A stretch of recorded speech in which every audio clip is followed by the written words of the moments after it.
I feel bad for Canelo because Canelo is not the ducking type. Because he doesn't want to throw his promoter under the bus, he's taking bullets from fans saying, you're ducking Triple G. Canelo doesn't want to throw Oscar De La Hoya under the bus. I will. Oscar De La Hoya right now looks like a flaming hypocrite. The bottom line is Triple G wanted this fight for a long time, but his promoter doesn't want to take that risk against Triple G, a man that most consider the baddest man on the planet. All right, so there's that. Our next guest is boxing royalty, winning 10 titles in 6 different weight classes, including the lineal championship in 3 weight classes. He's currently the CEO and chairman of Golden Boy Promotions, the first Mexican-American to own a national boxing promotional firm. We welcome Oscar De La Hoya to the show, who joins us ahead of Bernard Hopkins' final fight against Joe Smith Jr. at the Forum. Oscar, thank you so much for being with us. And good morning to you guys. Good morning. Stephen A., take it away. Now, Oscar, you know I love you. We'll get into why I got on you being a hypocrite about the Canelo Triple G, but you know I love you. We'll get to that just a little bit, but one of the biggest reasons, I got to do you some justice because, look, I'm personal friends with Bernard Hopkins. He and I go back almost 20 years. To me, I want you to talk about this fight, what it means to him, what it should mean to the rest of us, because he's fighting at age 50 for crying out loud. Right. I don't like it, but he wanted to do it. How do you feel about this, Oscar? Well, I mean, first of all, it was an honor stepping inside the ring with a legend like Bernard Hopkins. I mean, even though I got stopped in the 9th round, it was an honor. And promoting him, being a partner at Golden Boy Promotions, it really is a pleasure. But 51 years old, his opponent is half his age. He's a dangerous opponent, but I believe Hopkins can still do it because he takes care of himself. He's a real, true athlete. He's the epitome of what an athlete should be. He doesn't smoke, doesn't drink. He goes to sleep at 9 o'clock, wakes up at 6 a.m. He's working out every single day, so he can afford to be a fighter at this age. Oscar, I want to get to the Triple G Canelo stuff quickly. You as a fighter were promoted by Bob Arum brilliantly for much of your career, your professional career, and you were undefeated and you were making a ton of money. And my read about what happened with you is you were hearing fans talking about, well, Oscar's not fighting this guy and Oscar's not fighting that guy. And you wrestled control of your own career. And then Oscar, you fought everybody. You mentioned the Hopkins fight. He was a middleweight. You weren't a middleweight. You were the money man. You didn't need Hopkins to make money. You could have made money with anybody. You fought Bernard Hopkins. You fought Shane Mosley. You fought Felix Trinidad. You fought Ike Cortez. You fought everybody, Oscar, as a fighter. And now you're a promoter with a meal ticket like Canelo, as you were once a meal ticket for Bob Arum. Mm-hmm. And from where I'm sitting, it seems as though you are reluctant to risk your meal ticket in with a killer like Triple G. What say you to that? No reluctancy whatsoever. When I fought all those guys, I was already maybe 25, 26 years old. And guess what? Canelo is now 26 years old, and he's ready to take on the best. I mean, look, Canelo has to go up to 160. He just cannot fight the best fighter at 160, moving up from 154. Canelo is ready to fight Triple G in 2007 as long as Triple G signs the contract. That's it. That's all we're waiting for. So, but I'm Oscar, looking forward. Isn't that like a tried and true strategy in boxing? You can always put poison pills in a contract or offer a guy a deal that he ain't going to take, and then one side or the other, usually the ducking side, can say he didn't sign the deal. I have to disagree because it's a deal that is an incredible deal for both guys. So I'm being fair here. I'm being fair to the public. I'm being fair to the fans. This fight must happen in 2017, and it will happen, believe me. Okay. Well, Oscar, getting back to my hypocritical comment, I'm clearly not talking about Oscar De La Hoya, the fighter. I know how great you are. Major props to you, my brother. Major props to you. But I got to get on Oscar De La Hoya, the promoter here.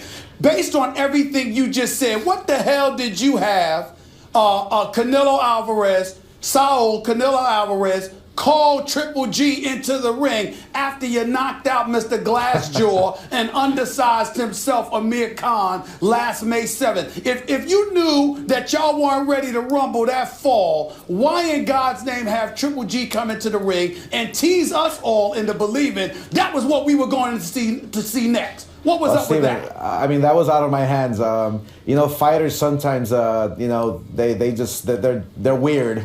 That's the bottom line. And you know, it was out of my hands. And look, but I'll tell you one thing. And this is. I mean, I can say this in the court of law. And this is the truth that in 2017.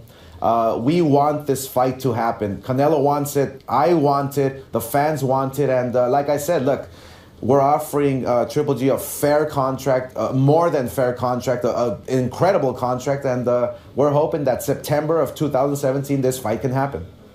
Well, Max, before you come back, let's see. Here's where I got some issues with what you're saying, Oscar, because Triple G obviously is a legit middleweight, and we know that Canelo's on the come up. Triple G's whole thing is that, you know, I shouldn't have to lose weight, you know, go from 160 to 155 or whatever the case may be. If this guy is walking around calling himself a middleweight champion, that's one point. And if Canelo is you never made catch weights, Oscar. You never made catch weights. You fought. But check it out, Max. Oscar, if Canelo is so ready, why have your last two fights been against Amir Khan and Liam Smith? Are you kidding me? That's what y'all... Come on now. Yeah, I mean, look, Canelo truly is a 54-pounder. I mean, he is. He can make the weight with no problem. And Canelo and I and the team has decided that for 2017, he will move up to middleweight, full-fledged middleweight, and fight the middleweight champions of the world, and that's including Triple G. At 160, you're saying? At 160, that's it. I mean, there's no catch weights here. There's no catch weights here at Golden Boy Promotions. Oscar, this is live television now. This is live television, This is live. And by the way, just to give everyone a sense of Oscar De La Hoya's quality as a fighter, at almost the very end of his career, after having now admitted that he didn't always, you know, do the Hopkins thing and not drink and smoke and party and abuse his body, etc. You gave Floyd Mayweather in his prime a tough, competitive fight, and that was clearly you out of your prime. So right. Oscar De La Hoya is an all-time great fighter. We all understand that. Oscar, as it relates to Bernard Hopkins and this fight with Smith, Smith earned this fight with a first-round knockout of Fonfara, a tough guy who'd beaten Chavez Jr. What do you think about the quality of the matchup? Obviously, you're not looking to get Hopkins beaten in his last fight, and yet Bernard himself seems to need to feel challenged in order for him to get himself in shape to fight. What do you think of the matchup itself? I think the matchup is, it's going to remind me of maybe a younger, fresher Kelly Pavlik. Bernard Hopkins is a fighter who knows how to dissect you. He knows how to take you apart and finish the fight in the later rounds. I think Bernard Hopkins is going to have a great time in there. I mean, who knows? Maybe I'm wrong. Joe Smith is a very durable, tough guy from the East Coast, All-American who's going to go out there and do his very best. But he does have power. He does have skill. And he's here to win. So it's going to be a tough fight for both guys. But I think Bernard Hopkins, his ring generalship, his skill, his experience, I think it's going to overtake the young Joe Smith. Well, I love that Kelly Pavlik analogy, Oscar, because I used to love Kelly Pavlik. As right. I don't know what the hell has happened to him, but I will say this to you: are you going to encourage Bernard Hopkins to keep his word and make sure this is his last fight? Because I really don't like the fact that a 51-year-old dude, as great as I know my man Bernard Hopkins is, I don't like the idea that a 51-year-old dude is in with any kind of young lion in the sport of boxing. Are you going to encourage this man to retire to keep his word and make sure this is his last fight? I'm convinced this is his last fight, and believe me, look, we already have the Bernard Hopkins grilling machine for him when he retires. So just like George Foreman. So this is his last one. We're hoping it's his last one, but I really do believe him. He's working hard. He's out there, exposing himself to the world. He's a new man. He's a changed man. He's a man of that's very positive. He's a influential man. I believe that Bernard Hopkins is bigger than boxing. I believe that Bernard Hopkins, once he's done and retired, I believe he's going to have such an inspirational story where he can just be bigger than the sport. Hey, Oscar, real quick before you go, I just want to say that as a fighter, you oftentimes put competition and glory and your legacy ahead and really serving the boxing fans ahead of your own business interests at times. I mean, that's true. I mentioned the Hopkins fight, and I hope as a promoter, and you've done an amazing job. I never thought you would be as successful as you are and would have stuck to it through all the ups and downs, and you have.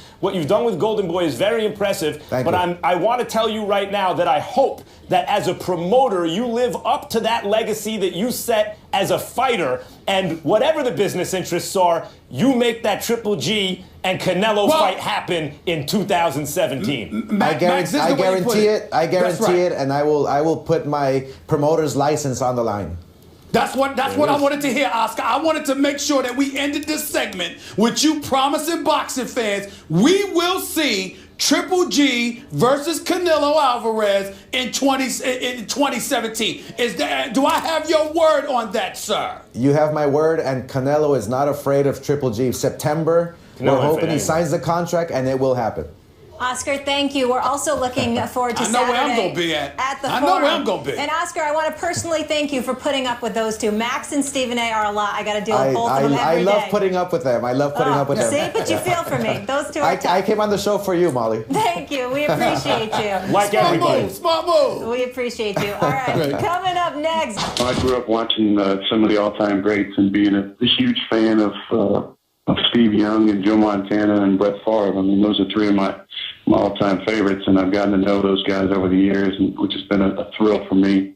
I know Tom pretty well. I think he is, one of the best, if not the best of all time. But obviously, you hope to be in those conversations, when you're done playing. If we can find a way to get another one that will all go down with a special place in the great history of the Green Bay Packers.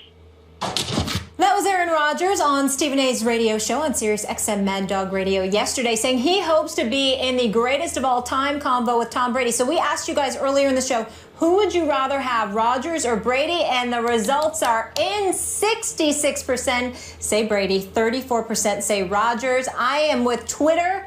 Max, do you agree? Yes. Who's better? Who would you actually rather have? Brady, because he's played his career with Belichick. So you can't really separate the two. Rodgers is better, more talented, however you want to put it. If Belichick had Rodgers, the Patriots would be better. If Green Bay had Brady, Green Bay would be worse. If you switch teams, the Rodgers team gets better. He's better. But because of the fact that Aaron Rodgers doesn't have Belichick and Brady does, Brady has a better resume, and I consider Brady, in fact, the greatest quarterback of all time. And if that seems like I'm contradicting myself, the analogy... Who would you rather have? The analogy I'd use is two equally bright students. One goes to community college, the other goes to Harvard. At the end of by the time they graduate, the kid from Harvard, even if he wasn't equally as bright, even if he was a little duller, the kid from Harvard compounds his advantages and winds up the guy you would rather have. And so in that sense... you can't take that away from Brady. On my football team, the same coach, everything equal, Rodgers is the better guy.